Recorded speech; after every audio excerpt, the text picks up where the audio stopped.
جو لوگ دعا میں ربنا آتنا فی الدنیا اس دعا کو پڑھتے ہیں ان کی ظاہری طور پر دنیا میں کوئی دعا قبول نہیں ہوتی ہے۔ آپ سوچ رہے ہوں گے کہ بھئی یہ کیسی بات ہے کہ ہم تو یہ دعا پڑھ رہے ہیں اسی لیے پڑھ رہے ہیں تاکہ ہماری دعائیں قبول ہو جائیں، اور ہم آپ کو یہ بتا رہے ہیں کہ آپ جو مانگ رہے ہیں پھر وہ دعائیں آپ کی قبول نہیں ہوں گی۔ اس کے پیچھے ایک ریزن ہے، اس کا ایک پس منظر ہے۔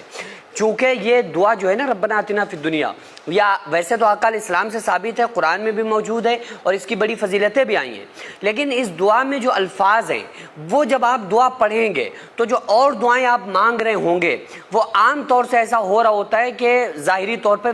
وہ دعائیں ہماری پھر جو اور ہوتی ہیں وہ قبول نہیں ہوتی ہیں۔ کیوں؟ کیونکہ اس میں ہم اللہ سے کیا مانگ رہے ہوتے ہیں؟ اس میں ہم اللہ سے کہتے ہیں کہ ربنا، اے ہمارے رب،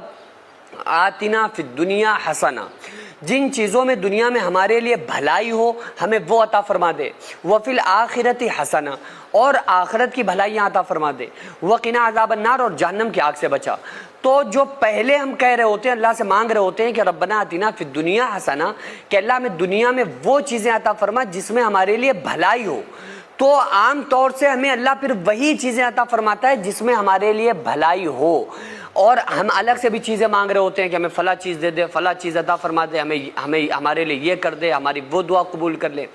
تو کیا ہوتا ہے کہ اگر اس میں ہمارے لیے بھلائی نہیں ہوگی تو اللہ تعالیٰ ہماری دعا وہ قبول نہیں کرے گا۔ کیوں؟ کیونکہ پھر یہ دعا ہماری قبول کرے گا جو آقا علیہ السلام نے ہم کو سکھائی ہے، تو اس میں ہمیں وہی ملے گا جس میں ہمارے لیے بھلائی ہوگی۔ اب آپشن آپ کے سامنے دو ہیں کہ آپ اللہ سے وہ چاہتے ہیں جو آپ کو اچھا لگ رہا ہے، یا وہ چاہتے ہیں جو آپ کے حق میں بہتر ہو۔ یہ دو الگ باتیں ہیں، کیونکہ بعض مرتبہ بندہ اپنی نادانی کی وجہ سے دعاؤں میں وہ چیزیں مانگ رہا ہوتا ہے جو اس کے حق میں بہتر نہیں ہوتی ہیں، لیکن اس وقت وہ اسے بہتر لگ رہی ہوتی ہیں۔ مثلا کوئی لڑکی کہہ رہی ہے کہ فلاں لڑکے سے ہمارا نکاح ہو جائے، اور اس کو رو رو کے اللہ سے دعا میں مانگ رہی ہے۔ اب ایک طرف وہ یہ بھی کہہ رہی ہے کہ ربنا آتنا فی الدنیا حسنہ، ہمیں وہ عطا فرما دنیا میں جس میں ہمارے لیے بھلائی ہو سکتا ہے کہ وہ لڑکی جس میں اپنی بھلائی سمجھ رہی ہو کہ ہمارے لیے وہ لڑکا بہتر ہے، اور وہ حقیقتاً لڑکا بہتر نہ ہو،